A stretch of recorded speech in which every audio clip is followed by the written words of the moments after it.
और इस वक्त की बहुत बड़ी खबर यह है कि हिंद महासागर तक यानी इंडियन ओशन तक इस महायुद्ध की आग पहुंच गई है।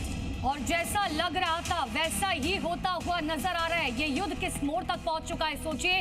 हिंद महासागर तक पहुंच चुकी है महायुद्ध की आग।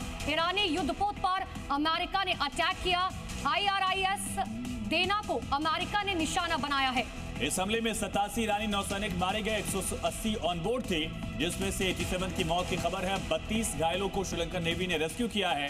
गाले में उनका इलाज लगातार जारी है। कई ऑन बोर्ड लोग जो थे वो लगातार मिसिंग बताए जा रहे हैं। ये बाकायदा वीडियो अमेरिकी रक्षा मंत्रालय की तरफ से जारी किया गया, जिसमें टॉर्पीडो अटैक से ईरानी वॉरशिप आयरस देना को तबाह करने का दावा।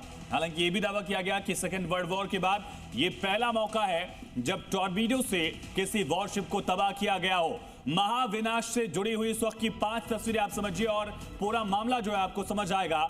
IRS देना जो है वो वाइजैग में थी और वहां से श्रीलंका की तरफ रवाना हो रही थी। श्रीलंका के कोस्टल एरिया से महज 40 नॉटिकल माइल की दूरी पर यहां अमेरिका इसको टारगेट करता है। अमेरिका की जो सबमरीन है वो इसको तबाह कर देती है। एक बहुत बड़ा नुकसान।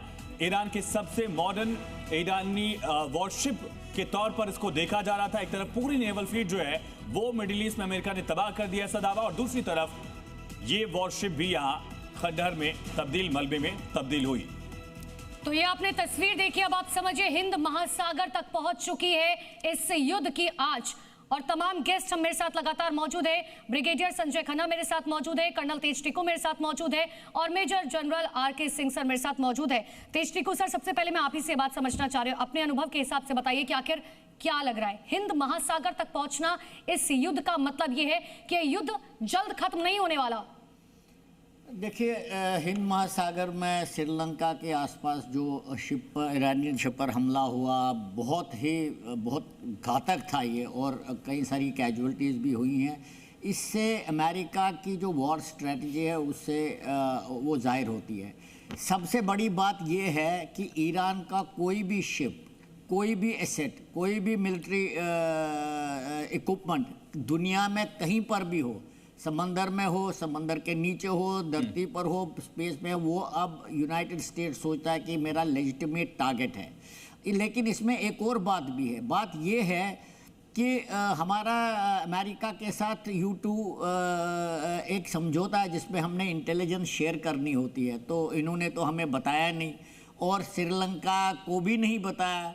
तो मैं मानता हूं कि ये एक प्रकार से अमेरिका का ये बड़ा सवाल। और सर, इंटरनेशनल वाटर्स में नियम कायदे क्या रहते हैं, क्या हमला किया जा सकता है, हम आपसे समझेंगे। इसी बीच एक बड़ी खबर मिल रही है, महायुद्ध से जुड़ी बड़ी खबर है, ईरान का इजराइल पर बड़ा हमला। तो बड़ी जानकारी आपको दे रहे हैं। तेल अवीव में रॉकेट से हमला किया गया है। कई धमाके लगातार, ताबड़तोड़। आज छठा दिन है और ईरान ने इजराइल को धमकी दी है, इजराइल के परमाणु केंद्र को निशाना बना सकते हैं। ये बड़ी खबर इस वक्त की आपको दे रखी है। लगातार बयानबाजियों का दौर जारी है और एक बार फिर से ईरान ने इजराइल पर हमला किया है। तो जिस तरह से इजराइल और अमेरिका ने मिलकर न्यूक्लियर टारगेट्स को यहां पर नेस्तनाबूद किया था, उसी तरह की धमकी दी है।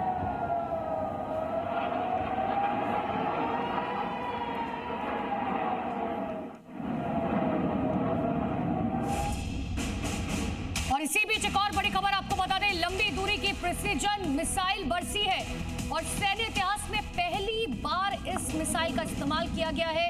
ईरान के साथ युद्ध में इस मिसाइल का इस्तेमाल किया गया जिसका नाम प्रिसीजन मिसाइल बताया जा रहा है। लंबी दूरी की मिसाइल है। तो ये बड़ी खबर, सैन्य इतिहास में कहा जा रहा है कि पहला मौका है जब इस रेंज की मिसाइल जो है प्रिसीजन मिसाइल के तौर पर इस्तेमाल की गई है। ये तबाही का मंजर आप देख रहे हैं और सबसे अहम पहलू ये है कि दोनों तरफ से हथियारों की जो जखीरे हैं वो अब खुल चुके हैं। तो अब आपको बताते हैं कि इस महायुद्ध में